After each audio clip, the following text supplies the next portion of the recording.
À un moment donné de notre vie, nous réalisons que quelqu'un que nous pensions connaître depuis des années n'est en réalité pas du tout celui que nous étions. Parfois, un petit secret est dévoilé. Parfois, un simple regard suffit à tout révéler. Et parfois, les années passent et une coïncidence révèle la vérité. La même question nous hante toujours.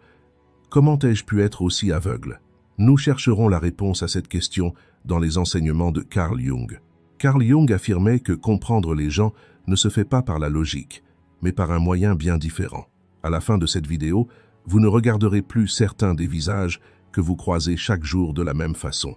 Lorsque nous nous regardons dans le miroir le matin, il n'y a en réalité pas une, mais deux personnes. L'une est notre vrai visage, l'autre est celle que nous enfilons avant de sortir. Porter ce masque n'est pas forcément une mauvaise chose. C'est une règle tacite de la vie en société.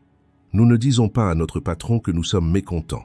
Nous saluons même un voisin que nous n'apprécions pas avec un sourire.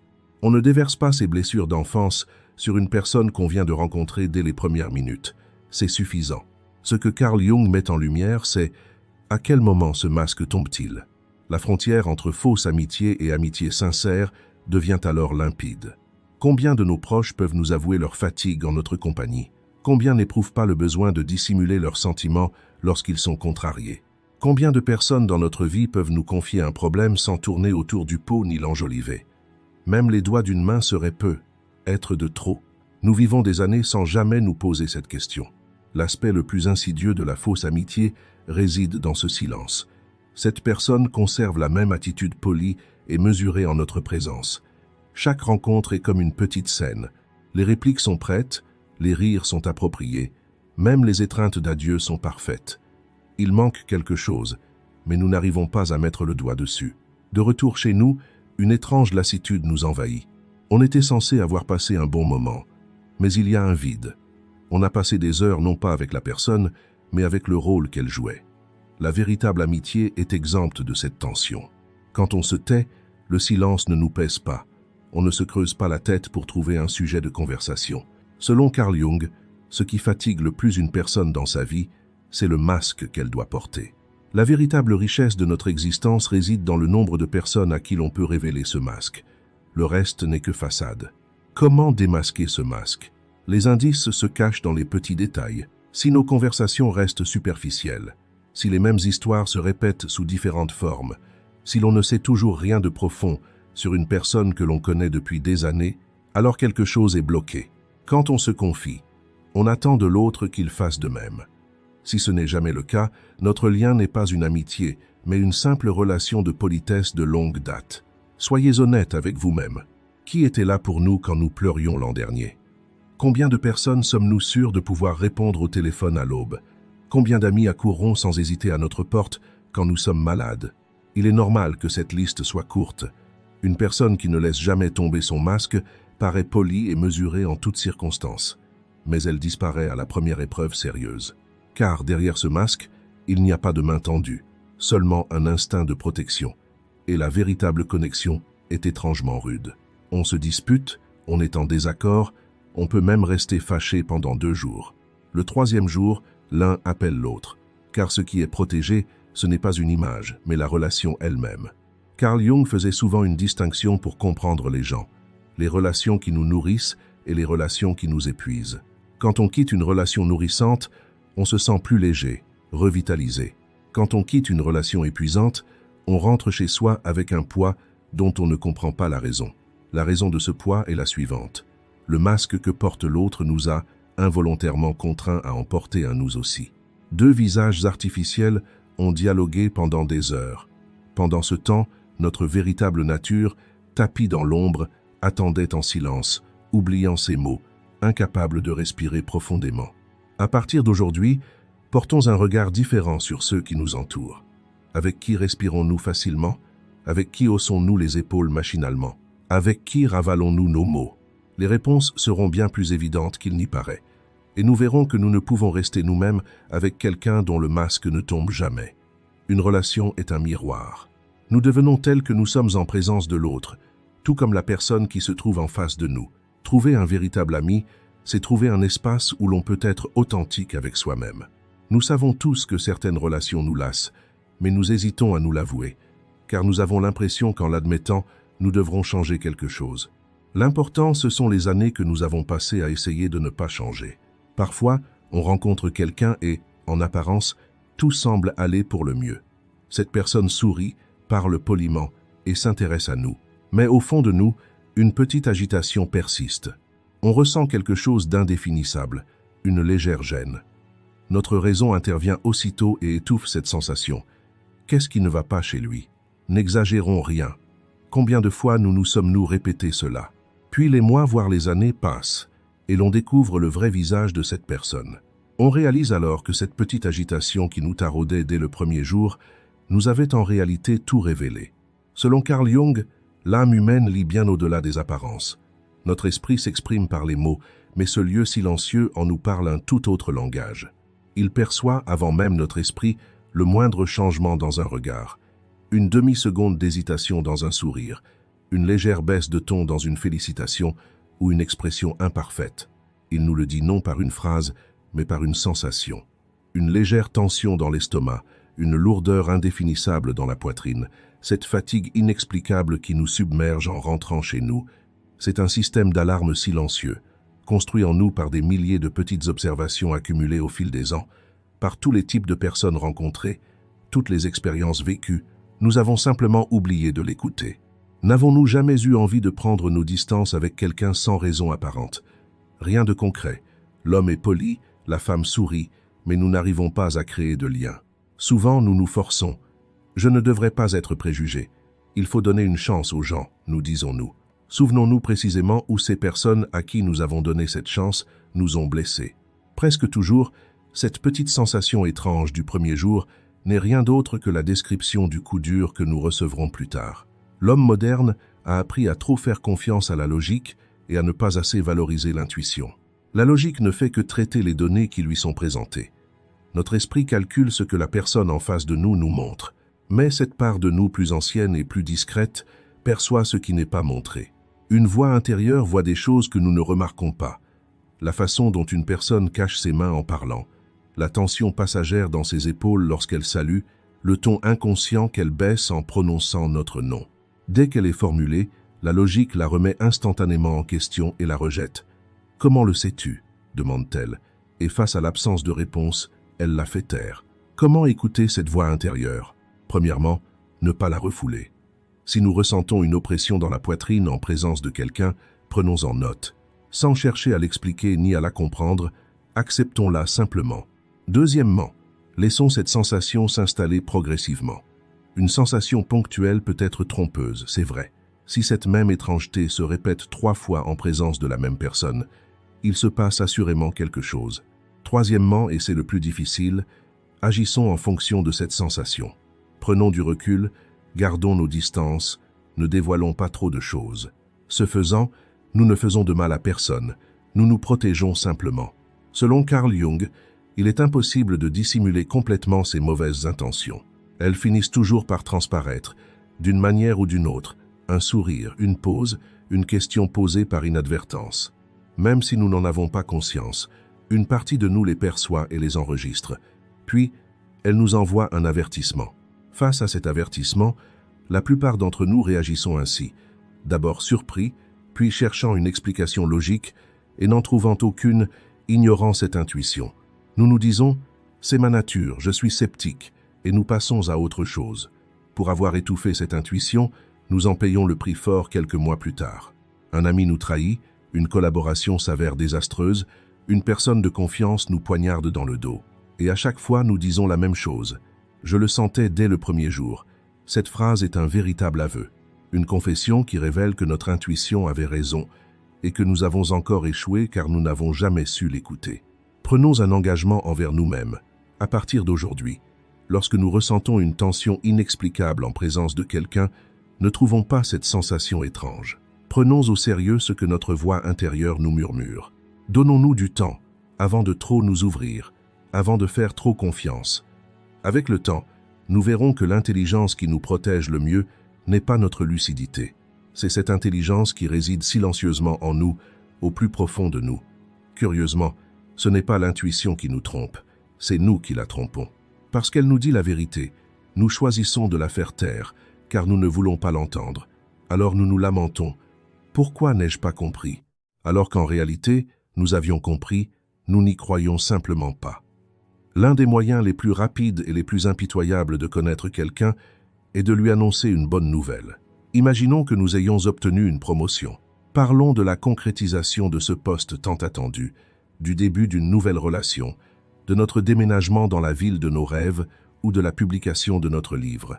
Soyons attentifs à cette première seconde où nous annonçons la nouvelle, car le vrai visage de l'autre se révèle en un instant. Les mots ne sont pas encore préparés.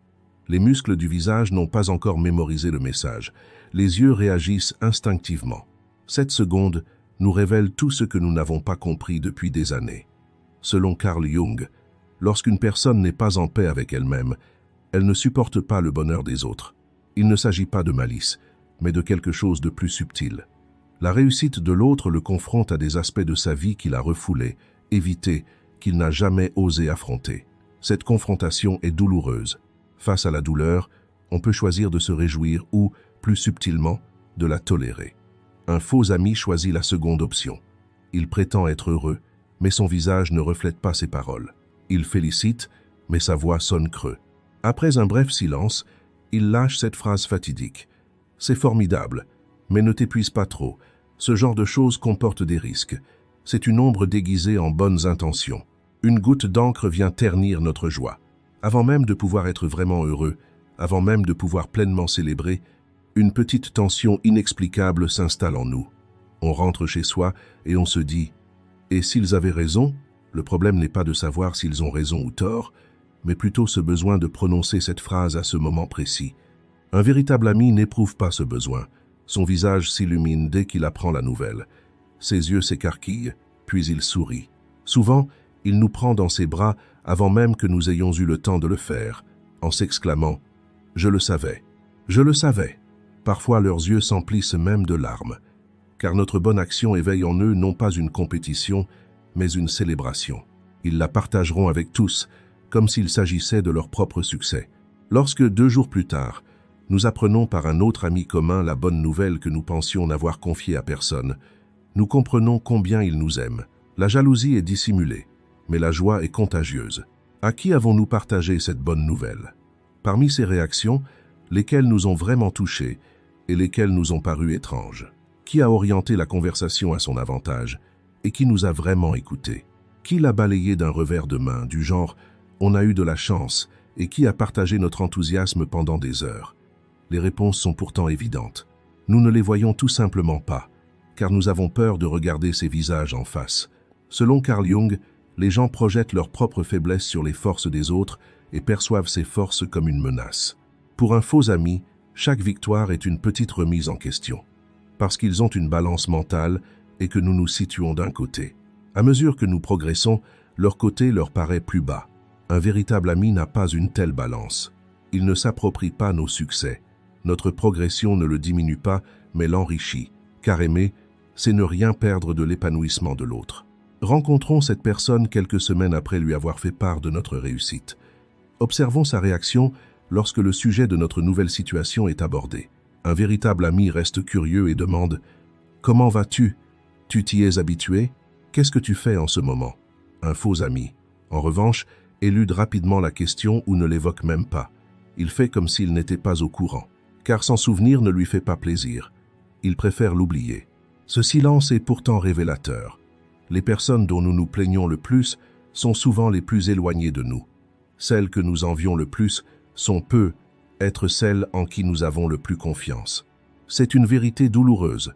Je sais qu'elle est difficile à accepter. Il se peut que quelqu'un qui a été à nos côtés pendant des années nous ait secrètement éprouvé du ressentiment, et nous l'avons ignoré car nous refusions de l'admettre.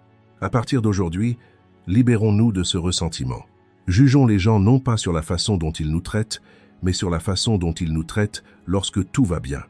Nombreux sont ceux qui sont présents dans les bons moments, mais rares sont ceux qui restent dans l'adversité. Nous connaissons tous ce dicton, nous l'avons déjà entendu, mais nous n'y prêtons guère attention tant que nous ne sommes pas en difficulté. Lorsqu'un emploi nous échappe, qu'une relation se brise, que notre santé nous trahit, que nos finances sont à sec ou que nous perdons un être cher, le vrai visage de ceux qui nous entourent se révèle soudainement. Le succès remplit notre cercle d'amis, mais l'échec le scrute. Seule une poignée de personnes y résiste. Cette poignée représente l'intégralité de notre liste d'amis sincères pour la vie. Les autres, en réalité, n'étaient que des figurants d'une mise en scène qui se jouait depuis des années. Selon Carl Jung, si nous voulons comprendre la loyauté d'une personne envers nous, nous devons observer si elle reste à nos côtés lorsque nous n'avons plus rien à lui offrir. Car souvent la loyauté ne va pas à nous-mêmes, mais à ce que nous offrons, une réputation, des divertissements, un cercle social ou un avantage que nous possédons. Tant que nous continuons à offrir cela, cette personne reste à nos côtés. Le jour où nous ne pouvons plus leur offrir ce que nous avions, ils disparaissent. S'en rendre compte est très douloureux, car on réalise alors que quelqu'un que nous avons appelé ami pendant des années se nourrissait de ce que nous avions et non de nous. Quand la main est vide, ils prennent leur distance. Combien de noms figurent sur notre liste de personnes qui n'ont pas répondu au téléphone pendant nos moments les plus difficiles? Combien de personnes nous ont congédiés d'un simple « bon rétablissement » quand nous étions malades, sans même venir nous voir? Combien de connaissances ont disparu pendant une semaine après avoir appris une catastrophe pour réapparaître comme si de rien n'était une fois le calme revenu? Voilà exactement la liste des faux amis. Leurs messages se font plus courts, leurs appels plus rares, et ils annulent leurs propositions de rencontre à la dernière minute. Ils disent « Je suis très occupé en ce moment ». Mais cette occupation n'a commencé qu'après notre refus. Quand tout allait bien, cette même personne trouvait le temps de nous voir 2 fois par semaine. Ce n'est pas une question de temps, c'est une question d'incertitude quant à ce qu'ils peuvent retirer de nous. Les gens refusent d'admettre qu'ils sont manipulés de cette façon. Quand on refuse d'accepter la situation, on répète sans cesse la même erreur. Quand on se relève, les mêmes personnes reviennent avec les mêmes sourires, et on les salue comme si de rien n'était. Ces personnes n'étaient pas parties, elles s'étaient simplement retirées. Elles sont revenues quand elles ont recommencé à servir leurs propres intérêts. Un véritable ami ne se comporterait jamais ainsi. Son approche est tout autre. Il ne fait pas de grandes déclarations. Il ne prononce pas de phrases comme « Je ferai n'importe quoi pour toi ». Un soir, on sonne à la porte. Ils ont quelque chose à la main. Un bol de soupe, une barquette de fruits, parfois rien, ou juste eux-mêmes. « Me voilà », disent-ils. Ils s'assoient. Ils ne parlent pas beaucoup. Parfois, nous restons assis là en silence pendant des heures. Ce silence est l'une des choses les plus apaisantes que nous puissions vivre. Aucun mot, aucun conseil, aucune recommandation ne peut remplacer ce silence. Selon Carl Jung, l'un des plus grands actes de bonté que l'on puisse faire pour une personne qui souffre est de ne pas l'abandonner à sa douleur. Nous n'avons pas à résoudre ses problèmes. Nous n'avons pas besoin de les réconforter ni de les rendre heureux. Notre simple présence suffit. Cette présence, à elle seule, comble le vide intérieur de l'autre. La personne qui nous soutient dans les moments difficiles nous offre quelque chose d'indescriptible. Elle nous rappelle que nous ne sommes pas seuls au monde. Ce rappel peut parfois sauver une vie. Lorsqu'une personne chute, elle rencontre généralement 3 types de réactions. D'abord, celles qui disparaissent. Ensuite, celles qui restent en surface. Elles envoient des messages, prononcent des paroles aimables, mais toujours de loin. Elles ne viennent pas nous voir. Elles n'appellent pas. Elles ne nous tendent pas la main. Enfin, il y a un très petit nombre de personnes. Elles accourent à notre secours. Elles viennent sans rien demander. Elles viennent sans même se demander si cela ne nous dérange pas. Car elles savent qu'à ce moment-là, nous ne sommes pas en état d'appeler qui que ce soit, ni même de prendre soin de nous-mêmes. Quelqu'un a besoin de nous aider. Ceux qui viennent sont nos véritables amis. Prove des laws. Ils sont peu nombreux, être pas plus que les doigts d'une main. Comptez encore, et vous verrez que pour la plupart d'entre nous, il n'y a que 2 ou 3 noms. Ces 2 ou 3 noms sont le plus précieux cadeau que la vie nous ait offert. Ce qui donne un sens à nos vies, ce n'est pas l'absence des autres, mais la présence de ces quelques personnes. N'oublions jamais les noms de ceux qui nous ont soutenus dans les moments difficiles. Nous leur devons bien plus qu'un simple merci. Ce sont les portes auxquelles nous frapperons sans hésiter lorsque nous serons confrontés à l'adversité. La valeur d'une personne ne se mesure pas au nombre de personnes qui l'entourent, mais aux quelques visages qui restent à ses côtés dans ces moments de solitude. Parfois, 2 personnes représentent un monde plus vaste que 100. C'est là que réside notre richesse. Pour comprendre les gens, il faut se fier à ce que l'on voit et non à ce que l'on entend. Car le langage s'apprend. Dès l'enfance, nous apprenons tous à paraître agréables, à susciter la sympathie et à choisir les mots qui plairont à autrui. Les mots sont souvent comme des miroirs. nous montrant le visage que l'autre personne souhaite nous présenter. Les actes, eux, ne mentent pas. Si nous voulons comprendre comment quelqu'un nous perçoit, l'importance qu'il nous accorde et la nature véritable de notre lien, nous devons observer ses actions et non ses paroles. Selon Carl Jung, il existe souvent un grand décalage entre ce que les gens disent et ce qu'ils ressentent réellement. Plus ce décalage est grand, plus la personne est éloignée d'elle-même. Une personne éloignée d'elle-même ne pourra jamais être proche de nous. Un faux ami est un maître des mots. Il dit « Tu me manques tellement, mais n'as pas appelé depuis des mois. » Il dit « On se voit bientôt, mais c'est toujours nous qui proposons. » Ils disent « Je suis là quand tu as besoin de moi, mais ne répondent pas au téléphone quand on a besoin d'eux. » Ils oublient notre anniversaire, un examen important, et ne découvrent notre déménagement que 3 mois plus tard. L'excuse est toujours prête. « Oh, je suis vraiment désolé, j'ai la tête ailleurs ces temps-ci. » Mais ils ne disent pas cette phrase à tout le monde. Pour une raison ou une autre, cette distraction ne se manifeste jamais envers leurs proches, ceux qu'ils chérissent et qu'ils craignent de perdre. Être oublié est une réponse tacite, et comme nous ne voulons pas l'entendre, nous choisissons de l'ignorer. Un véritable ami parle un tout autre langage. Parfois, il parle peu, parfois, il parle franchement. Il nous dira les choses en face, même si elles nous déplaisent.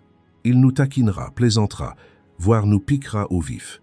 Il sera toujours là à l'heure quand il le promet. Il n'attend pas qu'on lui demande de l'aide. S'il apprend qu'on va à l'aéroport, il dira « Je t'emmène ». Ils prendront congé pour que nous n'allions pas seuls à l'hôpital. Le lendemain d'une dispute, ils nous enverront un message. « Comment vas-tu aujourd'hui » Ces gestes sont sincères et sans ostentation. La plupart du temps, ils sont accomplis discrètement, sans même attendre de remerciements. Car pour cette personne, c'est là l'essence même de l'amitié, et non une démonstration de reconnaissance. Selon Carl Jung, on trouve toujours du temps pour ce qui nous importe vraiment.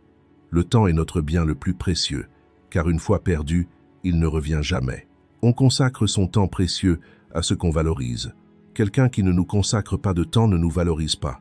Les mots peuvent le masquer, mais le calendrier, lui, ne le dissimulera jamais. Combien de fois avons-nous vu qui ces 6 derniers mois? Qui nous a appelés et qui attendait toujours notre appel? Qui s'est adapté à nos disponibilités et qui a toujours imposé le sien? Je sais que les réponses à ces questions sont difficiles à entendre, mais c'est la vérité.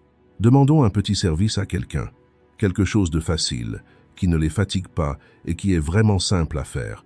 Observons leur réaction. Un faux ami hésitera un instant puis dira « Bien sûr, je le ferai ». Mais il ne le fera pas.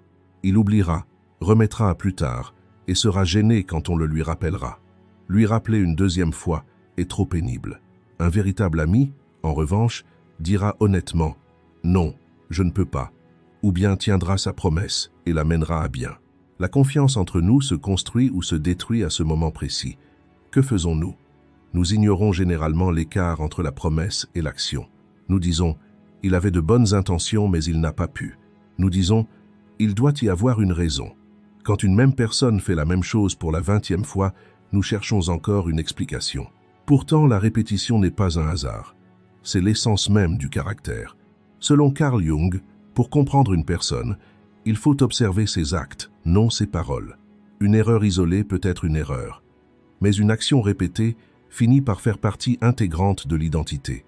Prendre conscience de cela ne nous rend pas pessimistes. Au contraire, cela nous protège. Lorsque nous commençons à juger les gens qui nous entourent, non pas sur leurs paroles, mais sur leur comportement, notre vie devient plus simple. Ceux qui sont vraiment là pour nous se révèlent d'eux-mêmes. L'étape suivante est une purification silencieuse, sans crier, sans se disputer, sans confronter qui que ce soit, simplement en prenant ses distances, en répondant un peu plus tard aux messages, en espaçant les demandes de rencontre. Ces personnes finiront par se retirer d'elles-mêmes, car elles ne trouvent plus chez nous ce qu'elles attendaient. Ceux qui restent sont les vrais. Observons ce qu'ils font pour nous, et non ce qu'ils. Cette liste révèle le véritable message de nos vies. Selon Carl Jung, connaître les autres est en réalité une manière indirecte de se connaître soi-même. Car certaines personnes qui font partie de notre vie sont le reflet le plus fidèle de l'estime que nous avons de nous-mêmes. À un moment ou un autre de notre vie, nous pouvons tous tomber dans le même piège, croire qu'un large cercle social est synonyme de vie réussie. Un carnet d'adresses bien rempli, une profusion de messages d'anniversaire, quelques visages familiers à saluer en entrant dans un café, nous procurent un sentiment de plénitude. Les années passent, la vie nous réserve quelques épreuves, et nous réalisons combien cette longue liste est en réalité mince et fragile. Nous reconstruisons alors notre vie avec les 2 ou 3 noms qui restent. Curieusement, ce cercle plus restreint nous apporte pour la première fois une véritable paix intérieure. Selon Carl Jung, en mûrissant, on apprend à lâcher prise. Dans la jeunesse, accumuler les contacts est une bonne chose. Chaque nouvelle connaissance est un gain. La maturité, cependant, fonctionne dans le sens inverse. Nous apprenons à peser le pour et le contre, à filtrer, à ne pas faire de place à ceux qui ne le méritent pas. Il ne s'agit pas d'égoïsme, mais simplement du premier pas vers l'acceptation de notre dette envers nous-mêmes. Une vie remplie de faux amis nous consume sans même que nous nous en rendions compte. Cette fatigue inexplicable qui nous submerge après chaque réunion, ce vide sans raison apparente qui nous envahit une fois rentrés chez nous, ces nuits étranges où le sommeil nous fuit. Autant de symptômes d'une fuite d'énergie silencieuse. Et cette fuite, à la longue, érode notre confiance en nous. Car chaque minute passée à jouer un rôle nous éloigne un peu plus de nous-mêmes. Posons-nous cette question. Avons-nous vraiment ressenti du bien, être en nous séparant de la dernière personne rencontrée, du soulagement ou de la lassitude? En repensant à cette rencontre des heures plus tard, un sourire illuminait-il notre visage, ou une oppression s'installait-elle dans notre cœur? Les réponses nous aident à mieux comprendre les personnes qui font partie de notre vie. Il est difficile de se séparer de certaines personnes, surtout celles qui nous ont été proches pendant des années, avec qui nous avons tant partagé, qui ont été si bienveillantes envers nous. Le temps transforme tous les liens. Parfois, 2 personnes prennent des chemins différents. Nous avons cheminé ensemble jusqu'à un certain point, puis nos routes se séparent. Accepter cela n'est pas une trahison. C'est accepter avec maturité une vérité que la nature nous murmure. Pourquoi les arbres perdent-ils leurs feuilles en automne? Non pas pour se détruire, bien sûr. C'est pour survivre à l'hiver, pour laisser place aux nouvelles feuilles au printemps. Il en va de même pour nous. Le départ de certaines personnes de nos vies est vécu comme une perte. Ce vide est fait pour planter de nouvelles racines, pour accueillir de nouveaux amis. Jung disait que la plus grande lassitude d'une personne est d'essayer de paraître quelqu'un d'autre. Considérons cette observation à l'inverse. Les relations qui nous épuisent le plus sont celles qui attendent de nous que nous soyons différents de ce que nous sommes. Inutile de forcer, de courir après ou de convaincre qui que ce soit. Car l'authenticité attire l'authenticité et le faux attire le faux. Le type de personne que nous côtoyons le plus souvent révèle en réalité quelle facette de nous-mêmes est dominante. Faisons preuve d'un peu de courage dès aujourd'hui. Éliminons discrètement de notre liste un nom qui ne nous fait pas de bien. Inutile de se battre, de confronter ou de donner de longues explications. Prenons simplement de la distance. Avec le temps, nous réaliserons qu'une toute autre légèreté l'aura remplacé. Si cette vidéo vous a plu, vous pouvez laisser ce commentaire, j'ai compris. Ce commentaire restera gravé dans la mémoire du moment où vous avez décidé, pour la première fois, de porter un regard extérieur sur votre vie. S'abonner à notre chaîne et activer les notifications est le meilleur moyen de continuer à cheminer ensemble dans l'univers de Carl Jung. Cette vidéo est maintenant terminée.